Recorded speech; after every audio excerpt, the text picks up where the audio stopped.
에스겔 46장 1절부터 24절 말씀 가지고 오늘 함께 은혜 나누겠습니다. 지난주 말씀에는요, 그렇게 제사장을 거룩하게 세운 뒤에 거룩한 땅을 따로 떼어서 그 중심에 성소를 세우라고 했습니다. 그리고 그 둘레에는 제사장의 집을 짓고 살게 하고, 그 제사장이 아닌 레위인들은 그 옆에다가 구역을 만들라고 했습니다. 그리고 양쪽 곁에는 왕이 다스리는 왕들의 땅을 줘서 왕이 그것으로 먹고 살고 백성들을 탄압하지 않게 하라고 했습니다. 또 백성들은 서로 속이지 말 것이며 모두가 거룩한 예물 드리고 왕은 그 제물로 성전과 백성들을 정결하게 하라고 했습니다. 무슨 말이냐면요, 모두가 다 함께 거룩하게 구별해서 하나님을 거룩하게 예배드리라는 겁니다. 이어지는 오늘 말씀은 어떻게 거룩한 공동체가 될지 그 방법을 말한 것입니다. 먼저 왕은 어떻게 백성들을 이끌어 거룩하게 할지에 대해서 길게 나와 있습니다.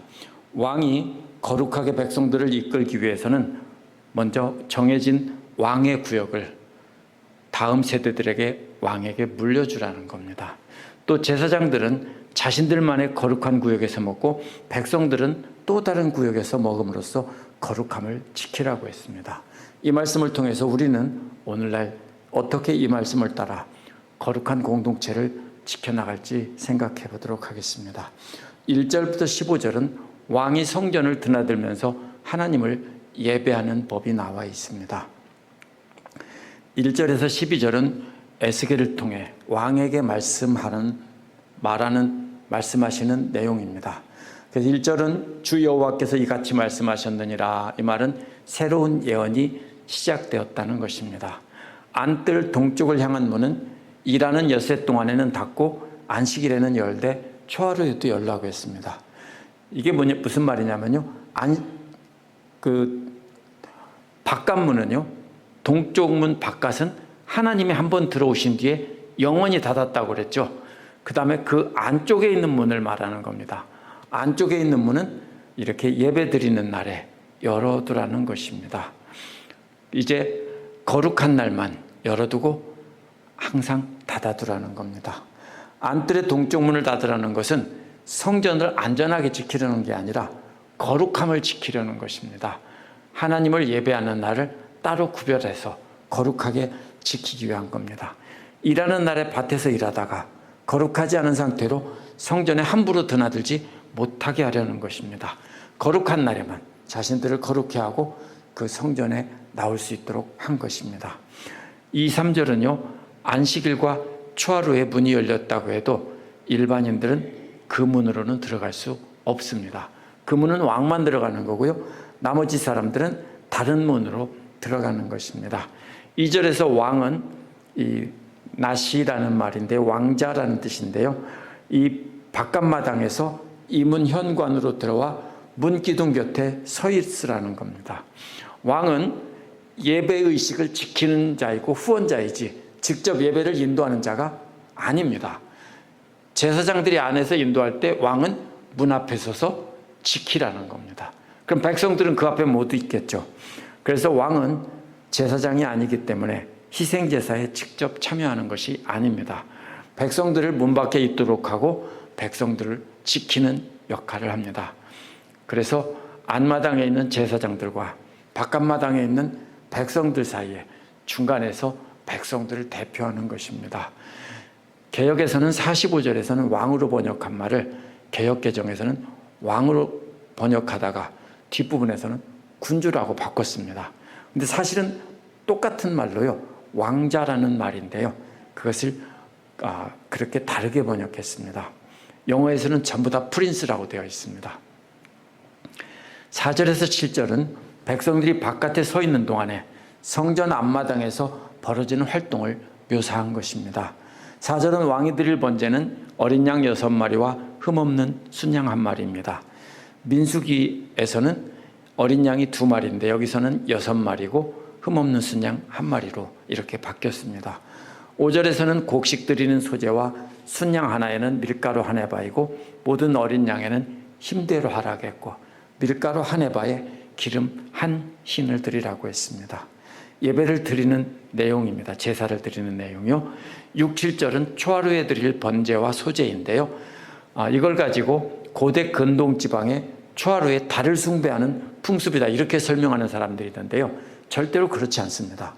이것은 초하루에 드리라는 것은 달을 숭배하는 것이 아니라 이것은 그 첫날에, 달을 시작하는 첫날에 제사를 드림으로 한 달을 시작하라는 뜻입니다. 매주 안식일 뿐 아니라 매달 첫날. 우리는 그거 안 하죠. 근데 어떤 교회에서는, 한국에서도 그걸 하는 교회들이 있더라고요. 초하루 첫날에 또 예배를 하는 경우도 있더라고요. 그러나 우리가 꼭 그렇게 할 필요는 없는 겁니다. 6절에 드릴 제물은 4절과 똑같고요. 흠없는 수송아지 한 마리가 추가되었습니다. 7절에 소재는 5절의 밀가루와 기름이 똑같습니다. 8절에서 안뜰 동쪽 문을 지키던 왕은 그 문 현관을 통해 들어오고 나갈 수 있다는 겁니다. 왕은 동쪽 문으로 들어오고 나갈 수 있는 겁니다. 바깥문은 하나님이 들어오신 동쪽 문인데 왕은 안쪽 문으로 드나들 수 있습니다. 그런데 백성들은 그 문으로 들어갈 수 없다는 겁니다. 북문으로 들어간 사람은 남문으로 나오고 남문으로 들어간 사람은 북문으로 나가라는 겁니다. 왜 이렇게 합니까? 질서 있게 나가라는 겁니다. 수많은 백성들이 드나들기 때문에 북쪽으로 들어온 사람은 하나님 앞에 경배를 드리고 남쪽으로 나가고, 남쪽으로 들어온 사람은 반대로 북쪽으로 나가서 서로 엇갈리지 않도록, 뒤섞이지 않도록 하라는 것입니다. 그래서 이것은 군중들이, 많은 사람들이 질서 있게 드나들게 하는 것이고요. 그래서 10절은 백성들이 들어올 때 왕도 함께 들어오고 백성들이 나갈 때 왕도 함께 나가라고 했습니다. 따라서 왕은 백성들을 대표해서 백성들을 지키고 백성들과 함께 하나님께 예배하는 자이지 왕은 제사장은 아닙니다. 11절은 모든 절기와 성회에 바칠 곡식 제물에 대해서 말한 것인데요. 숫송아지든 순양이든 모두가 한 에바이고요. 어린 양에 대해서는 힘대로 하라고 했습니다. 밀가루 한 에바에는 기름 한 인이라고 했습니다. 앞에서 나온 것과 똑같습니다.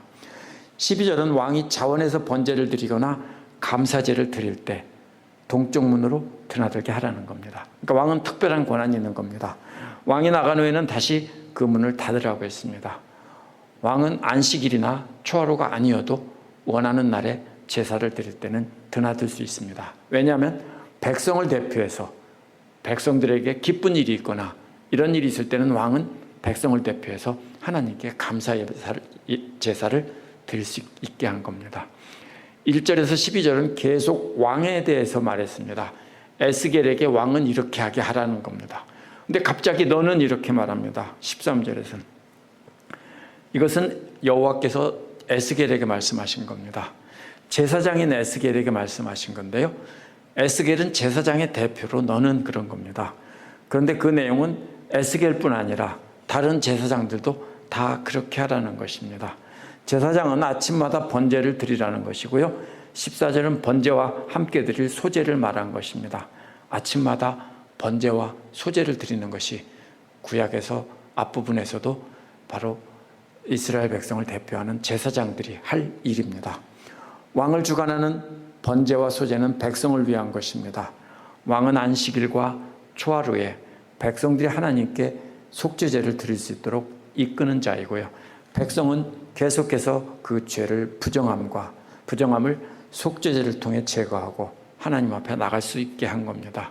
그런데 이제는 더 이상 그렇게 하지 않습니다. 왜냐하면 예수 그리스도께서 우리를 위해 죽으시고 우리 죄를 대속해 주셨기 때문에 이제는 그런 제사가 필요가 없습니다.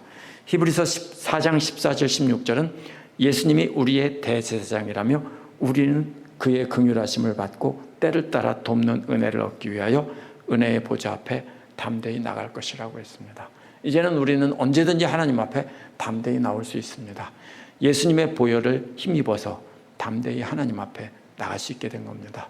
이 구약의 예언의 말씀은 그대로 오늘날 지켜야 되는 것이 아니라 그 의미를 따라서 예수 그리스도를 통해서 완성된 대로 따라가면 되는 것입니다. 내용은 뭡니까? 여기까지 내용은 하나님께 정해진 날에 거룩한 예배를 구별해서 드리라는 겁니다. 16절에서 18절은 왕은 받은 토지를 자손들에게 물려줘서 백성들의 토지를 빼앗지 못하게 하라는 겁니다. 16절은 또 주 여호와가 말씀하시기를 하면서 새로운 예언이 시작되는 겁니다. 왕이 만약 그 아들에게 유산을 한 아들에게 선물로 주면 그것은 그 아들에게 속한다는 겁니다. 이게 한 아들이 누굴까요?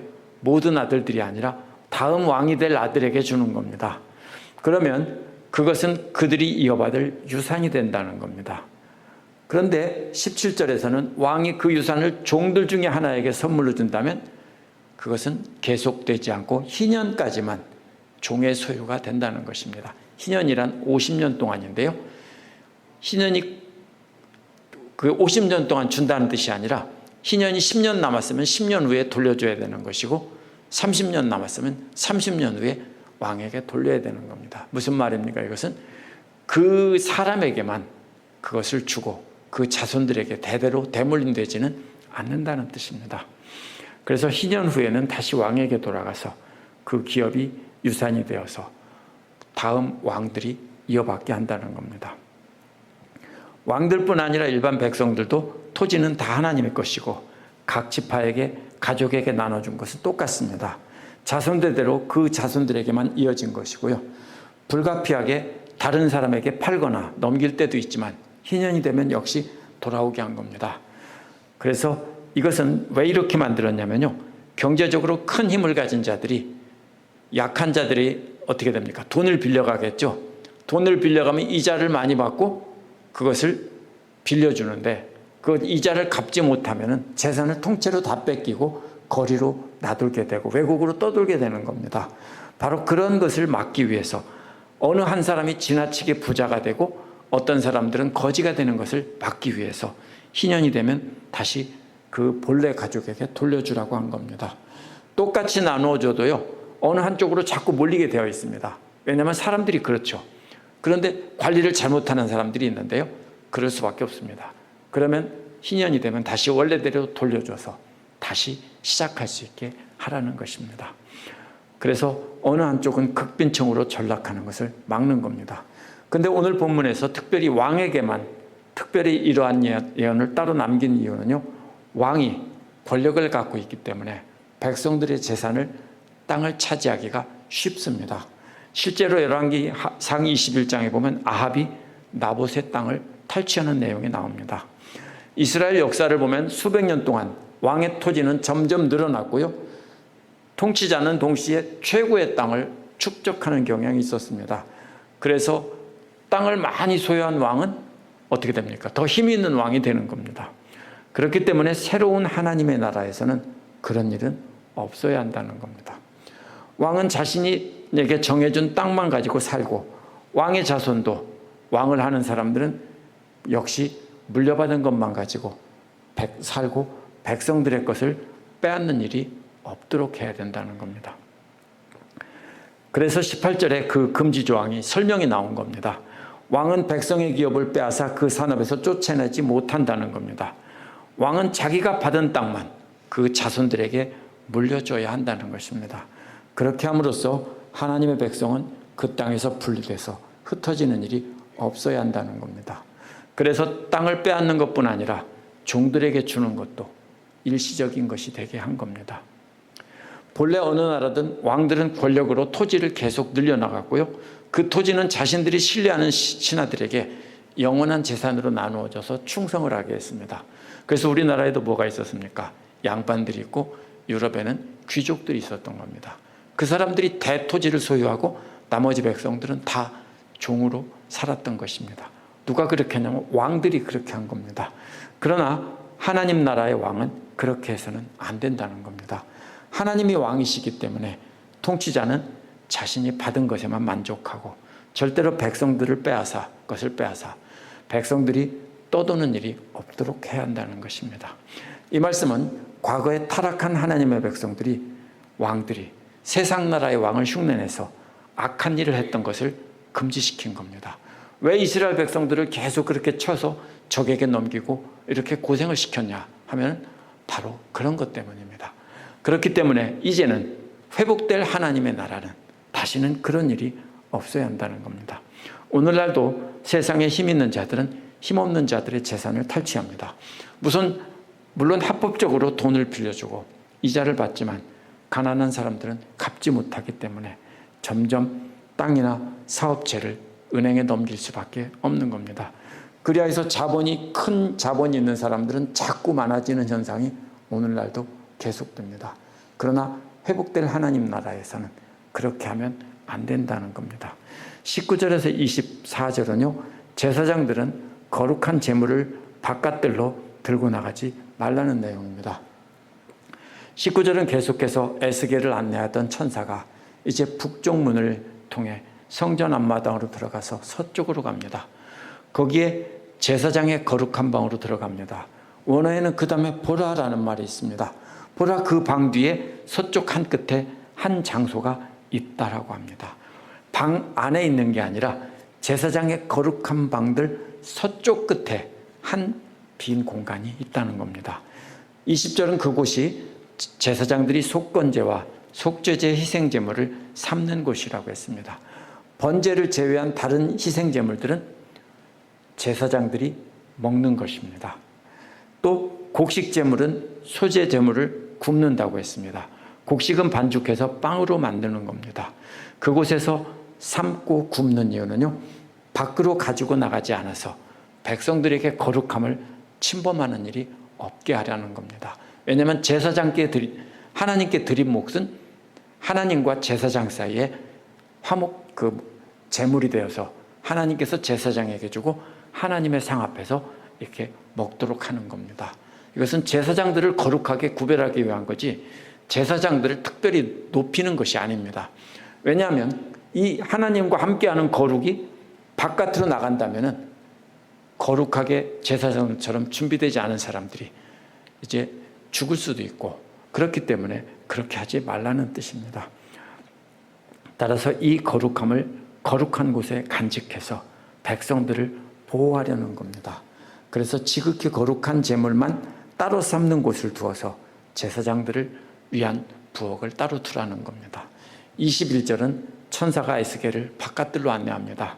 성전 바깥들을 둘러보는데 22절은 네 모퉁이마다 길이가 40규빗, 너비가 30규빗인 공간이 있는데 네 군데가 다 똑같다고 했습니다. 23절을 보면 그곳은 부엌입니다. 네 군데마다 부엌에는 삶는 기구들이 있습니다. 이 부엌이 성전에서 섬기는 자들이 자기들의 재물을 삶는 곳이고요. 이 화목재물은 예배에 참여한 백성들이 함께 나누어 먹는 것입니다. 이 음식을 먹는 것은 단순히 오늘날처럼 먹는 것이 아니라 바로 하나님께 감사를 드리고 제사를 드린 제물을 함께 나누어 먹는 것입니다. 성전 건물은 안으로 들어갈수록 점점 거룩해지는데요. 부엌도 마찬가지로 바깥 부엌보다 안쪽 부엌이 더 거룩한 곳입니다. 제사장들만 먹을 수 있는 거룩한 제물과 일반 백성들이 먹을 수 있는 제물이 구분이 되는 겁니다. 여기서 제물은 단순한 제물이 아니라 하나님께 드렸던 것이기 때문에 그것을 먹음으로써, 나누어 먹음으로써 하나님의 거룩함을 입게 되는 겁니다. 그래서 거룩하신 하나님과 교제하고 또 사람들 사이에서 그 거룩함을 나누게 되는 겁니다. 예배는 거룩하신 하나님께 드리는 거지만 하나님께 드린 그 거룩함은 믿는 자들이 함께 나눔으로 형성이 됩니다. 완성이 됩니다. 십자가가 바로 그런 것입니다. 하나님과의 교제가 위아래로 표현되어 있고 또 성도들 교제가 옆으로 되어 있어서 상징화한 겁니다. 따라서 이 말씀은 음식을 나누어 먹는 것은 오늘날 우리가 주일에 음식을 나누어 먹는 것에 적용할 수 없습니다. 이것은 재물을 가지고 나누는 것은 거룩함을 나누는 것이기 때문입니다. 오늘 말씀에서 왕은 믿음의 공동체인 이스라엘 백성을 대표해서 백성들이 하나님을 거룩하게 예배할 수 있도록 인도하는 사람입니다. 그런데 예수 그리스도께서 십자가에 죽으시고 부활하신 후에는 더 이상 동물 제사는 없습니다. 우리가 함께 거룩한 예배를 드릴 때 헌금하는 것이 바로 거룩한 제물을 드리는 것이고요. 이제 백성들을 보호하고 이끄는 왕은 없습니다. 예수님께서 뭐라고 했습니까? 으뜸이 되고자 하는 자는 섬기는 종이 되라고 했습니다. 그렇다면 이제는 누가 왕입니까? 섬기는 종들이 왕입니다. 이제는 섬기는 종의 모습으로 섬기는 지도자들이 왕입니다. 그러나 성도들이 대표를 뽑아 세운 공식적인 지도자나 목회자나 이런 사람들만이 지도자가 아닙니다. 누구나 영적 본보기가 되어서 남 섬기는 종의 도를 실천하며 성도들을 예배로 하도록 이끄는 사람들은 누구나 다 지도자들입니다. 먼저 하나님 말씀을 깨닫고 스스로 남을 섬기는 종이 된 사람들이 바로 지도자이고 왕입니다. 그런 사람들은 다른 사람들을 예배할 수 있도록 이끄는 역할을 하는 겁니다. 왕은 물려받은 토지를 자손들에게 주고 백성들의 것을 빼앗지 말라고 했는데, 이것은 오늘날 우리 모두가 왕이고 제사장이기 때문에 각자가 다 지켜야 될 말씀입니다. 믿는 자들은 자신이 가진 권한을 이용해서 남의 것을 빼앗는 일을 하면 안 됩니다. 세상의 법에는 그렇게 빼앗는 것이 합법적이라고 해도 우리는 단지 우리가 받은 것에 감사하며 오히려 힘없는 자들을 불쌍히 여겨서 베푸는 삶을 살아야 되는 것입니다. 반대로 지도자가 당연히 받아야 될 토지를 지도자에게 주지 않는다면 구약에서는 그것은 이스라엘 백성들이 타락해서 잘못한 것이라고 했습니다. 이스라엘이 타락했을 때 지도자들이 받을 걸 주지 않아서 다른 곳으로 일하러 간 것을 기억해야 됩니다. 만약에 왕에게 제대로 주지 않으면 왕은 백성들의 것을 다 빼앗을 수밖에 없는 것입니다. 그러므로 오늘날도 역시 우리 모두가 각자 자기가 받은 것을 족한 줄 알고 지키는 마음이 오늘 말씀을 적용하는 것입니다. 예수께서 십자가에 돌아가신 이후에 이렇게 점점 더 거룩해지는 물리적인 공간은 사라졌습니다. 어떤 교회들에서는 이 강단을 높이고 앞에다 칸막이까지 해놓습니다. 그런 거 보셨죠? 칸막이 해놓고 올라가는 작은 문이 있을 뿐입니다. 무슨 뜻입니까? 이곳은 더 거룩한 곳이라는 거죠. 그러나 그런 것은 잘못된 것입니다. 옳지 않습니다. 그것은 이제 더 이상 물리적으로 더 거룩한 곳은 없습니다. 그러나 예수 그리스도의 몸된 교회로 우리가 모일 때 여전히 구별해야 됩니다. 그런데 그 구별은 재물이나 사회적 지위나 지식을 따라 구별하면 안 됩니다. 그건 세상 사람들이 하는 거고요. 교회에서는 일을 많이 하는 것에 따라 나누어도 안 됩니다. 일을 많이 하는 것이 곧 믿음을 거룩함을 나타내는 것이 아니기 때문입니다. 믿음의 단계에 따라 나눠야 됩니다. 먼저 그리스도의 명령에 따라 종의 자세로 섬길 자사가 되어 있는 사람들끼리 나누어야 합니다. 그 다음에는 종된 자들이 아직도 세상 기준을 따라 사는 사람들을 구별하며 사는 사람들을 포용해야 하는 것이고요. 마지막에는 믿지 않는 세상 사람들과 접촉해서 그리스도를 증거하는 삶을 살아야 합니다. 그래서 오늘날은 구약시대처럼 제사장과 일반 백성들이 구별되지 않기 때문에 단계별로 나누는 데는 어려움이 있습니다. 그렇기 때문에 보통 주일 예배는 대예배라고 부르고 따로 거룩하게 구별하는 것처럼 합니다. 그러나 반대로 주일 대예배는 모두가 다 모이고요. 불신자들까지도 다 모입니다. 어떤 우리 모임 자체가 이 거룩일 수 없습니다. 스스로 깨닫고 종으로 섬기고자 하는 자들은 그런 사람들끼리 두세 사람이 모여서 나눈다면 그것이 거룩한 것입니다. 하지만 아직도 세상 기준에 따라서 살아가는 사람들과의 나눔이라면 그들에 맞게 나눌 수 있습니다. 믿지 않는 세상 사람들과라면 또 다르게 나눠져야 됩니다. 그러나 분명한 것은 우리는 섞지 말아야 되는 겁니다. 우리가 거룩한 것을 나눌 때 불신자들과 거룩한 것을 나눌 수 없죠. 교회 안에서 일 많이 한다고 나눌 수 없습니다. 누구하고 나눠야 됩니까? 우리는 함께 종된 자들이 마음을 함께 나누는 것이고요. 그것이 거룩입니다.